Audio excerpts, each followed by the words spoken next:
Good morning, it's Monday the 20th of June and welcome to Atlantic Capital Markets roundup of the coming week's economic highlights. As always, we'll start with a quick rundown of the key economic numbers being issued this week around the world's markets. We'll then dive into some of the more significant highlights afterwards and give our own thoughts and analysis. So, without further ado, let's get straight to it. So the economic numbers being issued this week start today with an update on PPIs over in Germany.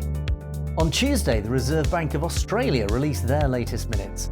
We'll also get an update on the current account in the Eurozone and an update on retail sales in Canada. Inflation remains in deep focus across all economies at the moment, so the CPI update from both the UK and Canada will be watched closely on Wednesday, and we'll talk about both of these afterwards. Wednesday also sees the release of the Bank of Japan's latest minutes and the EIA crude oil stockpiles. On Thursday, we'll also get an update on PMIs from both the UK and Eurozone, and we'll discuss both of these in more detail afterwards. We'll also hear the latest US initial jobless claims, the PMIs in the US, and finally on Thursday also sees the release of the latest annual stress test undertaken by US banks, and we'll give our thoughts on this also afterwards. And on Friday, it's the release of the latest retail sales figures in the UK, the German IFO expectations and the US Michigan consumer sentiment. And the companies that we'll hear updates from this week are as follows. On Monday, we'll get a trading update from Associated British Foods, who've had quite a tough year this year, and we'll give our thoughts on that straight afterwards. On Tuesday, it's the turn of DS Smith and Safestore. And on Wednesday, house builder Berkeley Group released their full-year trading results, and we'll take a look at those in more detail afterwards. Also on Wednesday, we'll hear from Micro Focus. Well, on Thursday, FedEx report their first results since a major management reshuffle, and we'll discuss this afterwards in more detail with our thoughts and analysis. Also on Thursday, we'll hear from Darden Restaurants. And finally, on Friday, the cruise line company CARNIVAL released their Q2s after a very difficult pandemic period. Has the optimism returned? Well, we'll give our thoughts at the end of today's report.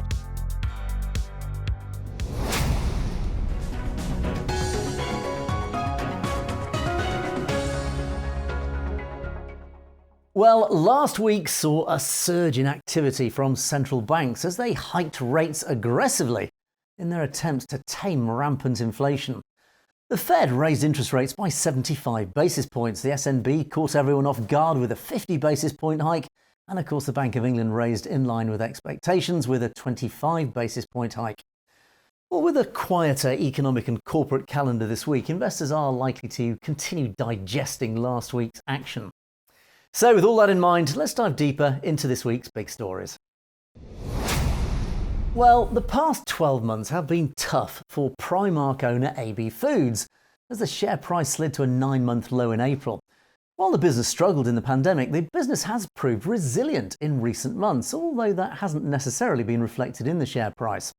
In April, H1 revenue jumped 25% to £7.9 billion, and adjusted profit before tax rose 109% to £666 million, thanks mainly to the reopening of Primark. However, rising input costs reduced operating profits, which is likely to continue. Meanwhile, CEO George Weston warned in April that price rises at Primark were likely.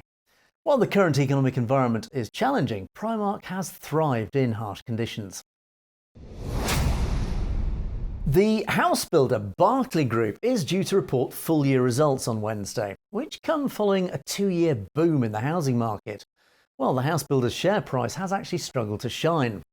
Now, Berkeley's share price rose to a 52-week high in July last year and has since tumbled 20%. The weakness in the share price comes despite H1 revenue jumping 36% to £1.22 billion, while profits before tax rose 26% to £290.7 million. Berkeley Group also raised its pre-tax profit guidance by 5% for the next 3 years, aiming to hit £625 million by 2025. Wednesday sees the release of the latest PPI figures here in the UK. As measured by the Consumer Price Index, the CPI UK inflation rose to a 40-year high of 9% year-on-year in April, prompting the Bank of England to hike rates for a fifth consecutive meeting. Consumer prices are expected to keep rising to 9.8% year-on-year in May.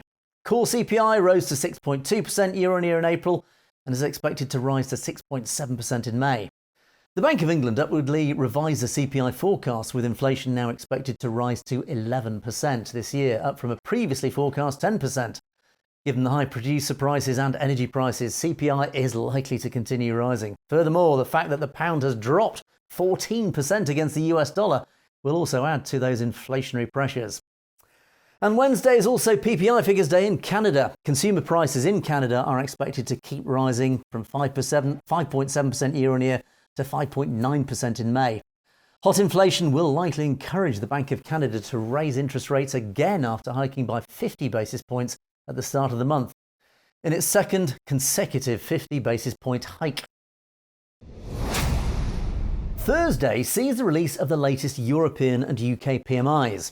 The composite PMI, which tracks business activity in the services and manufacturing sectors, is expected to slow slightly in June to 54.2. That's down from 54.8 in May. And this is still considered a relatively solid level, well above the 50 level separating expansion from contraction. The resilience that the PMIs have shown is actually surprising given the cost of living crisis, which is denting consumer spending power, and supply chain disruptions that are holding manufacturing back. The UK services PMI saw a notable decline in May, dropping to 53.4, and that's down from 58.9 in April, as rising costs hit business activity. Given the dominance of the service sector in the UK economy, a sharp decline doesn't bode well for UK GDP. And also on Thursday, the Fed will publish the results of its annual banks stress test. Now, the test, which investors do of course closely watch, examines how big bank portfolios would perform in an economic downturn should and when it happens. Given growing concerns over a recession in the US as prices surge and consumer confidence falls, the results could be even more closely followed than usual. The results are not expected to raise any major concerns, but instead are more likely to highlight the resilience of the US banking sector. And finally on Thursday, FedEx released their end-of-year results. Now, this is the first set of results from FedEx since the management reshuffle, and after news last week that FedEx will raise its dividend by 50% after an agreement with an activist investor. Now, the delivery giant is seeing costs rise with higher wages and rising fuel costs, which resulted in FedEx missing profit expectations in Q3. However, revenue came in ahead of forecasts at $23.6 billion. In Q4, FedEx is expected to report an 8% increase in revenue to $24.5 billion in Q4, and a jump in adjusted EPS to $6.88, despite tough comparisons from the previous year. And finally, on Friday, P&O Cruises owner Carnival released their Q2 results. Now, the company has had a tough couple of years, as the industry was one of the hardest hit during the pandemic. Pre-pandemic, Carnival's annual revenue for 2019 was $20.8 billion, which then collapsed to just $1.9 billion in 2021. While revenue is expected to come in ahead of that, it is expected to remain well below the 2019 figure. Losses have also been significant, posting a $1.49 billion loss in Q1 and a smaller loss expected in Q2, as bookings are actually starting to recover. Optimism is growing that Carnival will be looking at a return to profit in Q3, although surging fuel prices may put that into doubt. So those were the big stories of the week. Let's wrap up with a quick look at the dividend announcements due this week. In the FTSE 100, we'll hear from Airtel Africa, Experian, British Land and United Utilities.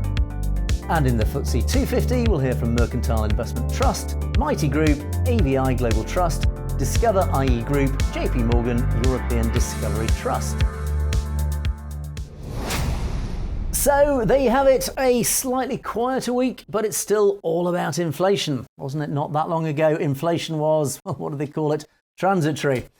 In the wise words of someone who said an economist is an expert who will know tomorrow why the things he predicted yesterday didn't happen today. So on that bombshell, thanks for watching as always, and don't forget to click on that subscribe button to make sure you don't miss out on our regular financial updates with our expert market analysis and opinions. And also, if you haven't tried it already, why not download our app to your phone or tablet if you want to keep updated on the latest financial news as well as our award-winning trading signals.